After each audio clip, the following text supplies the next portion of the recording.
A redox titration is called oxidation-reduction titration. It is an oxidation-reduction process that takes place between an oxidizing and a reducing agent.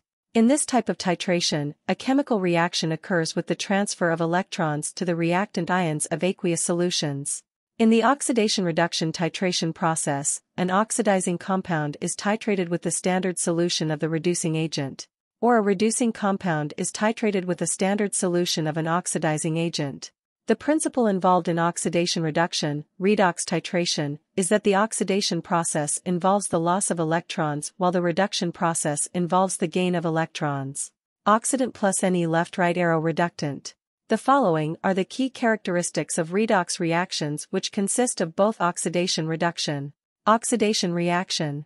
The following are examples of how a solute can be oxygen atom addition, hydrogen atom removal, electron donation or loss. Reduction reaction. The following are examples of how a solute can be reduction reaction. 1 hydrogen atom addition. 2 oxygen atom removal. 3 accepting electrons. For reduction in the oxidation state of the analyte.